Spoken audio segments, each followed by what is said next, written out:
yesterday I was talking with Justice Thakur sir.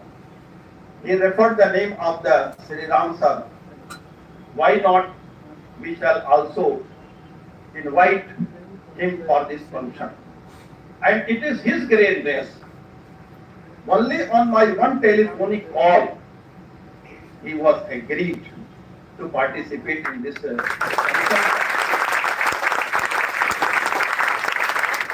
It means highly honored. Now, the second justice, that is Justice A.J. Thakur, sitting judge, Allahabad High Court. Both are the sitting judge, one from Bombay High Court, another from the Allahabad High Court. Justice Thakur sir, he is very gentle, thorough, gentle person. When we are talking with him, I think that we spend more than half an hour in the guest house. But I never realized that I am talking with a judge of High Court, who is the sitting judge of High Court. He was very friendly. Everything we talked in a very conducive, very peaceful atmosphere. There was nothing like the hierarchy.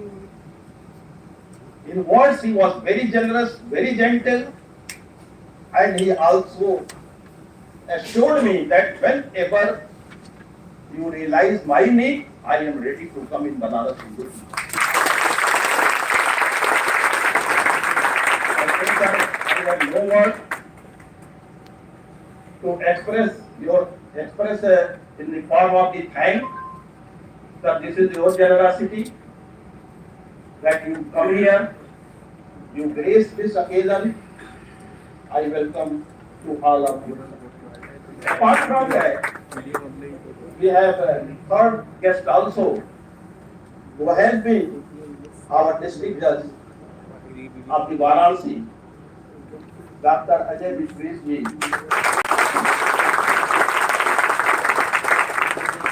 Earlier we called him.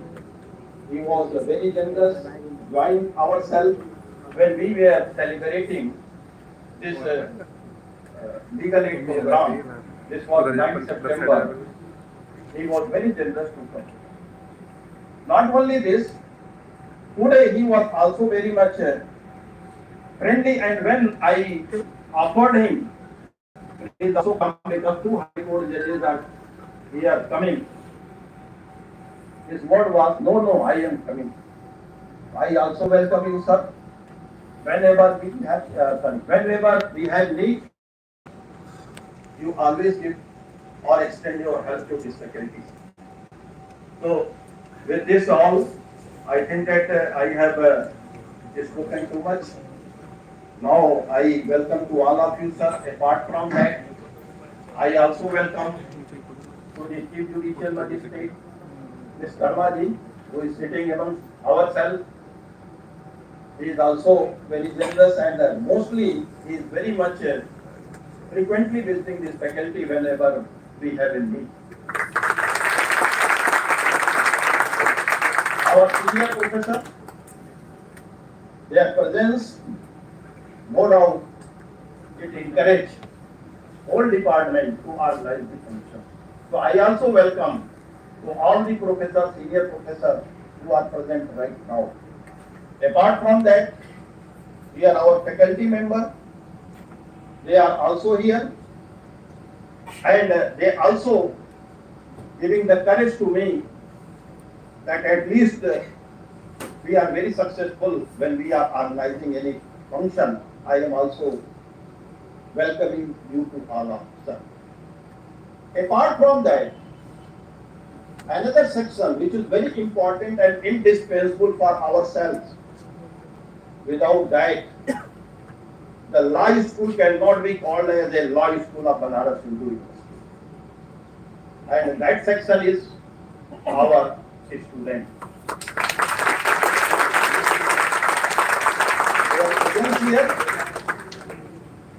Their presence here, it is actually conveying not only to me but to our whole faculty that they are very enthusiasm, having the very enthusiasm to know the recent development, particularly on the mouth of the High Court and Supreme Court judges. Whenever High Court and Supreme Court judge visited this faculty, the number of the students always is too much, and we are not able to accommodate within that group. So I also welcome to all these students, apart from that office staff, which is very generous to me.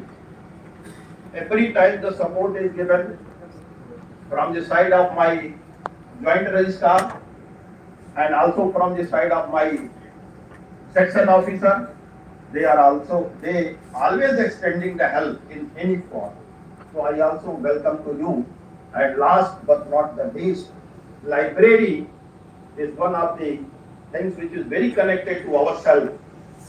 And we have the proud of this library that we have a very good building. We have so many books in the library, so it is only because of the library staff. I welcome to library staff also.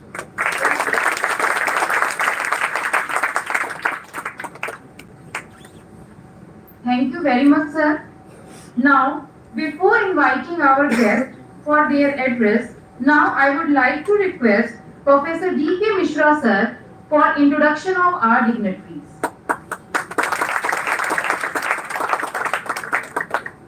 Thank you, ma'am. Respected dignitaries on the dais, off the dais, and dear students, dean साहब सबका स्वागत किए। एक अनजाने में भूल हो गई, हम लोगों के बीच में माननीय ऑनरेबल जस्टिस श्री राम जी की अर्धांगिनी मैडम भी उपस्थित हैं।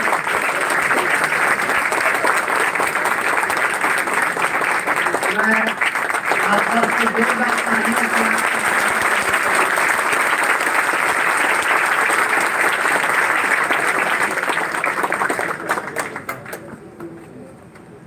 ऑनरेबल जस्टिस कौशल जे ठाकेर सर ने अपने बायोडेटा में अपने बेटर हाफ के बारे में लिखा है, जिसको मुझे पढ़ना था। तो मैं देखा कि मैडम भी उपस्थित हैं और सर संकोचवश उनका इसमें कहीं उल्लेख नहीं किए हैं। तो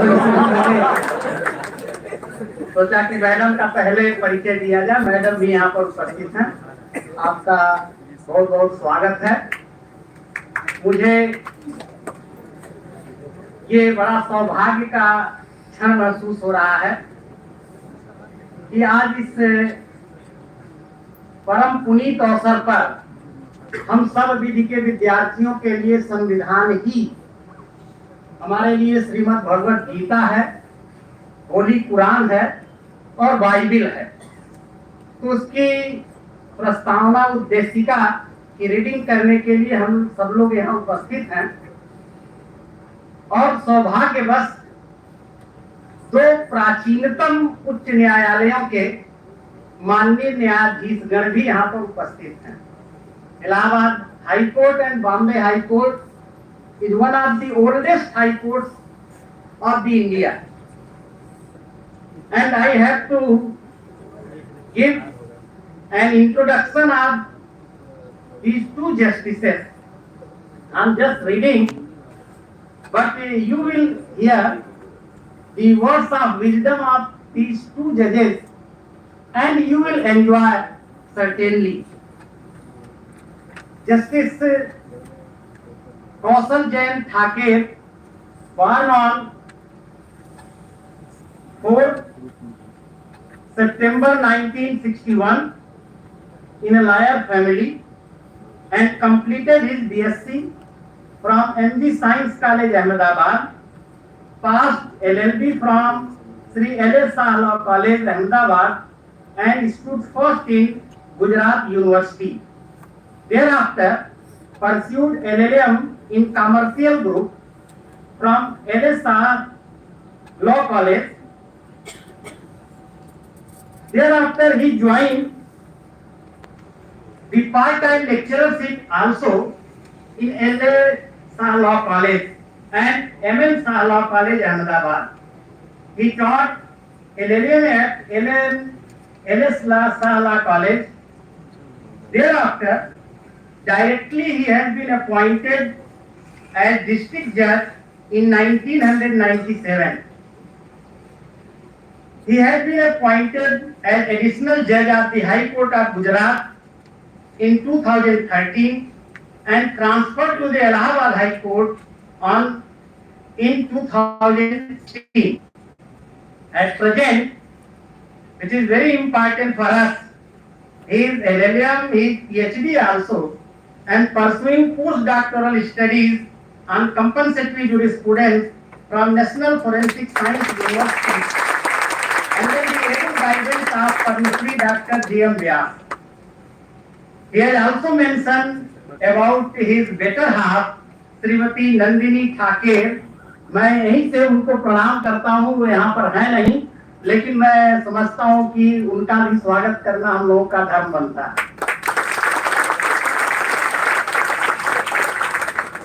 The second justice who is amongst us, Justice Kalpathi Rajendran Sriram, Justice K.R. Sriram, born in Mumbai and completed his BCom in Financial Accountancy and Management and did LLB from Mumbai University, and thereafter he passed LLM in Maritime Law from King's College London and got LLM Merit. He has been enrolled as an advocate with the Bar Council of Maharashtra and Goa in 1986 and joined the prestigious chamber of Mr. S. Venkateswaran in 1997.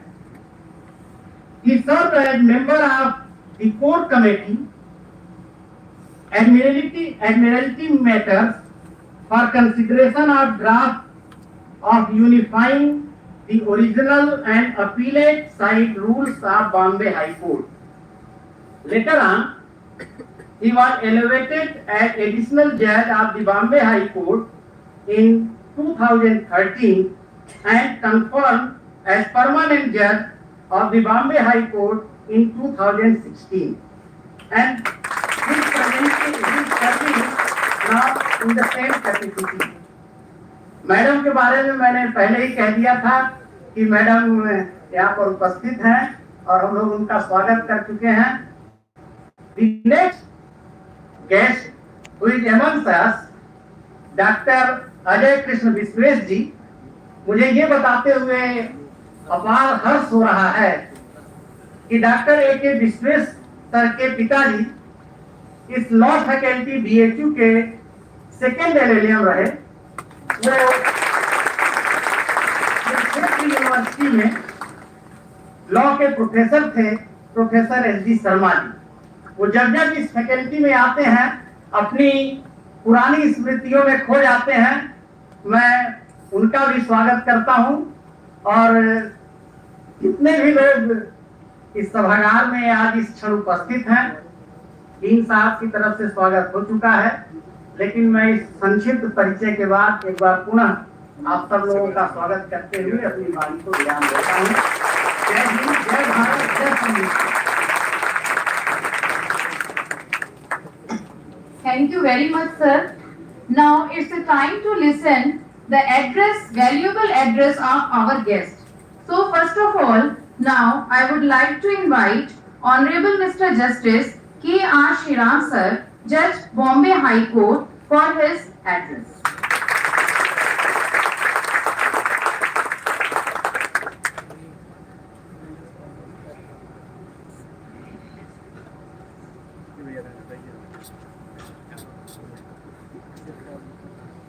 अन्यथा शरणं नास्ति ममेव शरणं मम तस्मात् कारुण्यभावेन रक्ष रक्ष Janardan.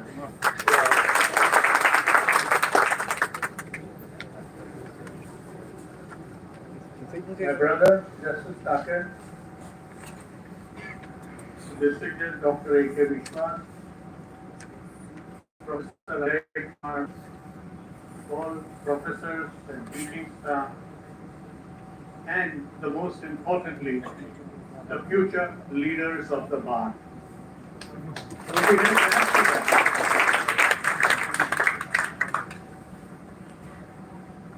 It was, even I was not expecting to be amongst the students here until yesterday when Professor Ajay Kumar spoke to me and requested me to participate in this lovely function. Frankly, if I was in Bombay, I would have just gone to the High Court for the function. We would have played given floral tributes to Dr. Ambedkar's photograph, been around for some time, and I immediately agreed because I love students.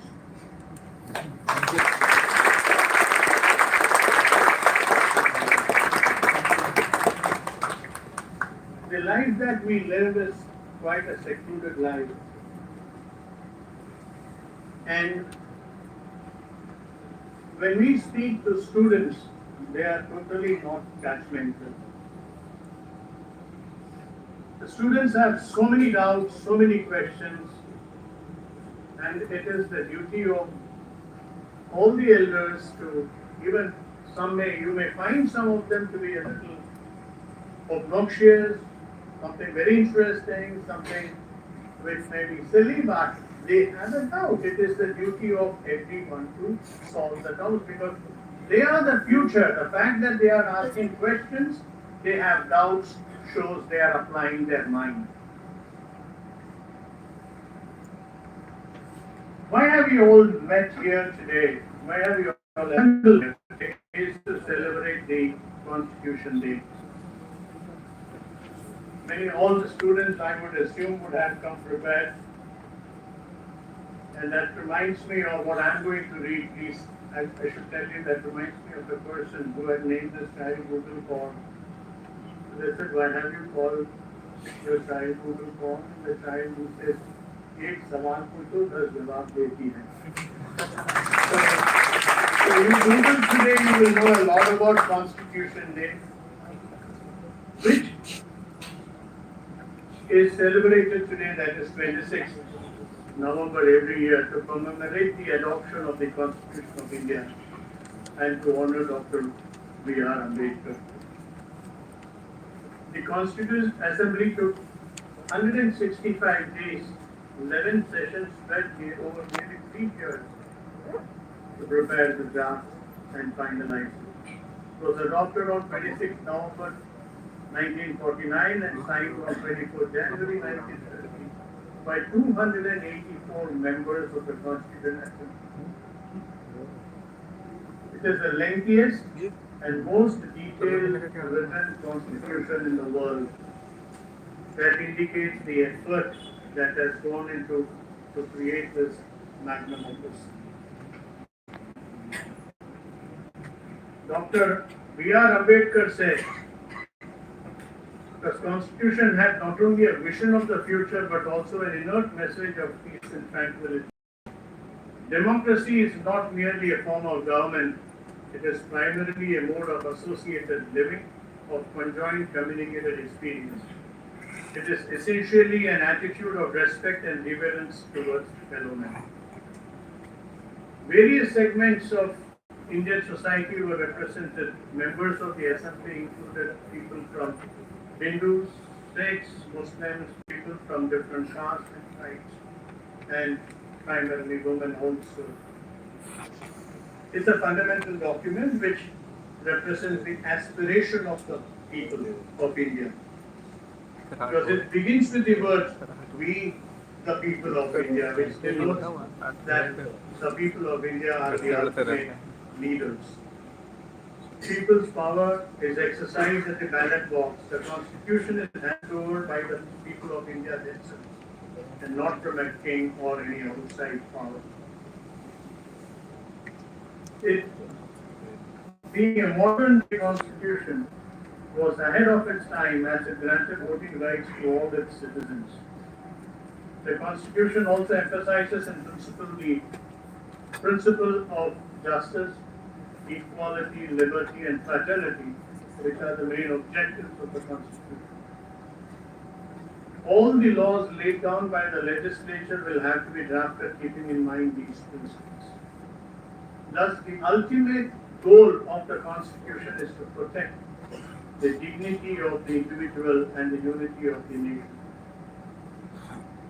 It's a unique document that attempts to balance the fundamental rights of the people and the socio-economic interest and security of the nation. It lays down the provisions that lay down the detailed administrative structure for governance right from the central level to local. The organs of the government, executive, legislature, and judiciary are independent of each other, thus ensuring smooth function of democracy while ensuring necessary checks and balances. Judiciary, of which we are part of and you all would be part of one day, has played an important role in the evolution of the Indian Constitution as a liberal document that secures the rights of individuals as well as community rights. It was the judiciary that settled the dispute on whether Parliament had the power to make amendments to the Constitution. Judiciary laid down the basic structure principle to prevent misuse of power by the legislature while framing any laws. In the last 73 years, the Constitution has been amended 105 times. One of the actions of the judiciary is for having given a wide and liberal interpretation of Article 21, which was interpreted to include many important facets of life and was not limited only to the right to ordinary life. It was held by the courts that the right to life would mean a dignified life and not merely an inanimate existence. That's the Olga Kelly's case. The right to livelihood was read with the right to life, which included the right to a speedy trial, that Hussain Ara Khatun case, right to privacy, Govind case, and right to education, Mohini Jain, right to legal aid, Sheila Barsay, right against torture. The judiciary has gone to the extent of forming guidelines on matters which were not dealt with by the Constitution expressly. And those guidelines have been incorporated as special legislation by the Parliament and the state legislature. For example, the Supreme Court laid down in the case of D.K. Basu and state of West Bengal the guidelines for police to follow at the time of arrest and during the time of police detention. Rights of sexual harassment in workplaces, known as the Vishaka guidelines, are to be followed at all workplaces to prevent and punish any sexual harassment of a female worker at their workplace. Judiciary also developed the concept of public interest litigation, which diluted the principle of locus standi. This was one more achievement towards the liberal interpretation of the Indian Constitution. This provided space and legitimacy to public citizens to take up cases of public interest to the courts and get the court to notice such situations where the interference is required. In fact, Supreme Court in a very recent judgment, that is X versus Principal Secretary against the government of NC Delhi, while dealing with the restrictive termination of pregnancy Act of 1971 and its rules of 2003, which bars unmarried women from terminating pregnancies which are up to 24 years old observed, the rights of reproductive autonomy, dignity and privacy under Article 21 of the Constitution gives an unmarried woman the right of choice as to whether or not to bear a child on a similar footing as that of a married woman. The Constitution is a revolutionary document in itself, as it did not only survive any crisis but also help India flourish into the country that it is today. It is first and foremost a social document. The majority of the provisions are either directly aimed at furthering the goal of the social revolution or attempting to speed up the revolution by establishing the conditions necessary for its achievement. Thus, the Constitution of India is not only a legal charter that lays down the law of governance, but also the nation's commitment to constitutional values of modern liberal democracy, human rights, social justice, national unity, and the welfare of all. Having said this, I'll go back to where I started. I read about Constitution. I said I love to talk to students. I do not wish to miss this opportunity to talk to students. Give my views, because the country is totally going to be in your hands.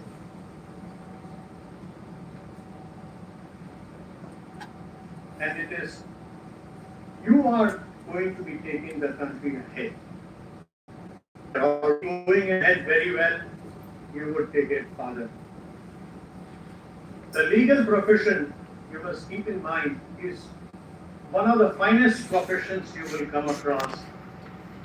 And the only parallel I would, in my opinion, say is the armed forces.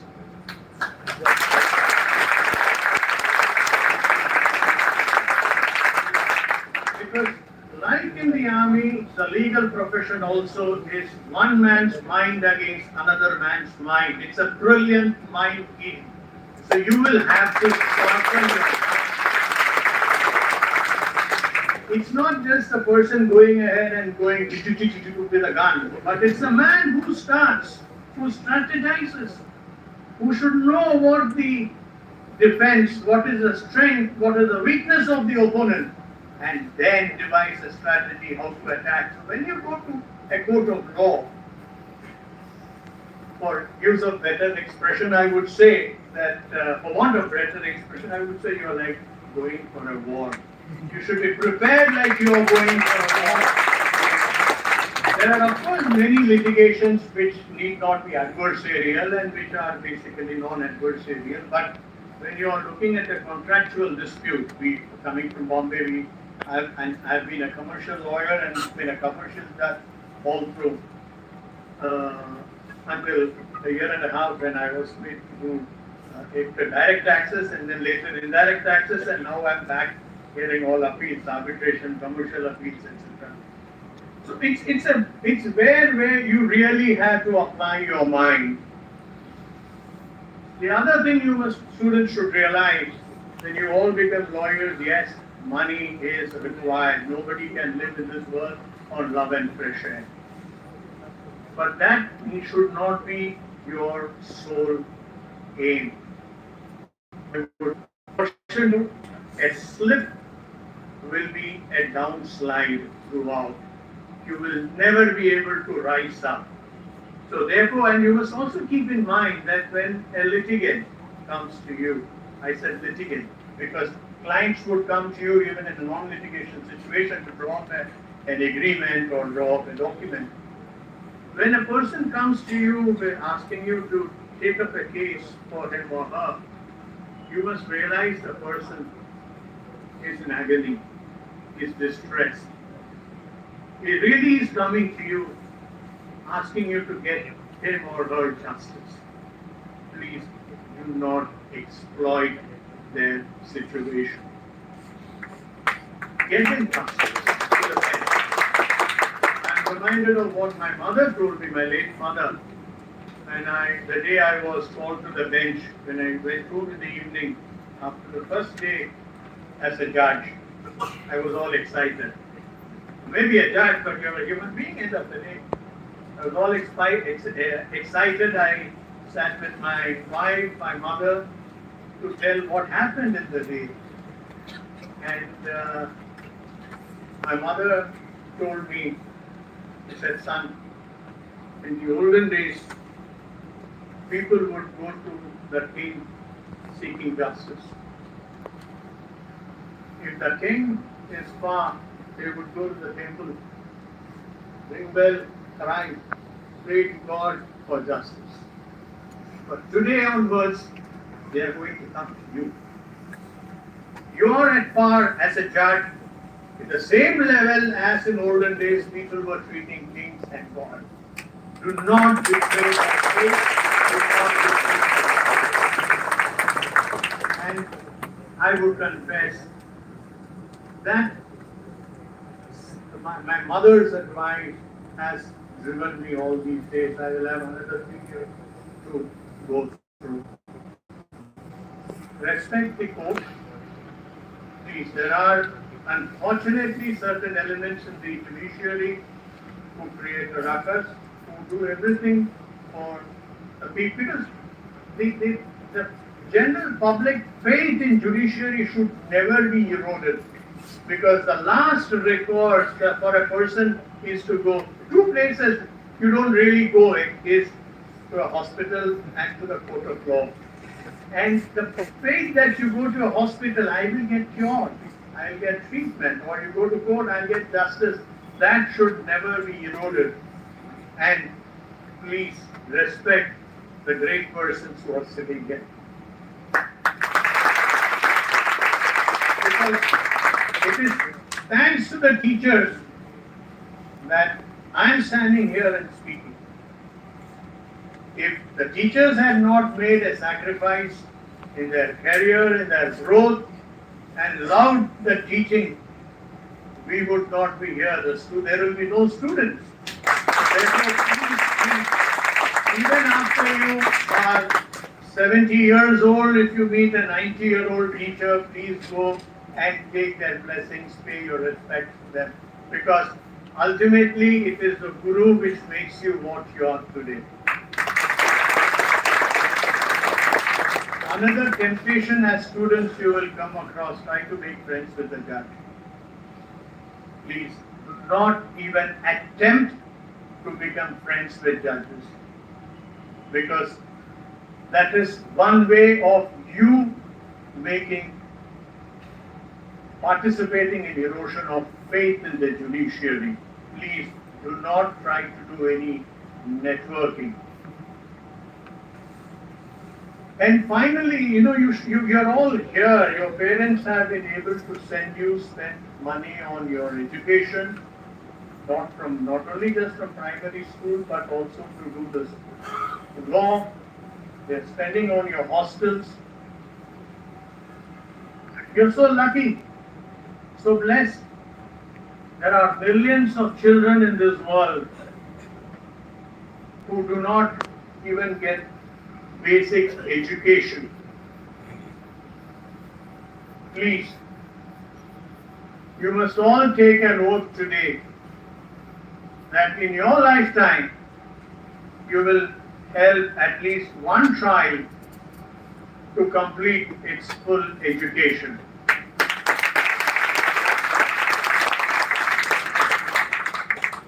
And the social service, adopt some social service. Helping children, yes, is good, but at the same time, the children should all take up one social cause, because social service is something which would help you know what is compassion, what is this to love others, and to realize how high God has kept you. With this, I would wish all the students a lovely life ahead, a good career, be wonderful citizens, do the best to make this already great nation greater. And thank you very much.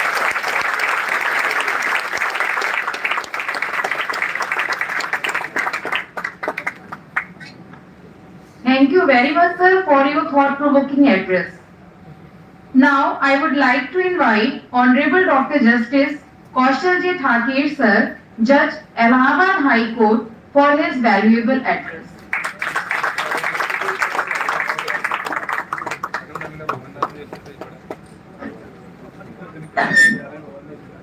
Namaste. My co-students, why do I call you co-students? I am also a student. once you start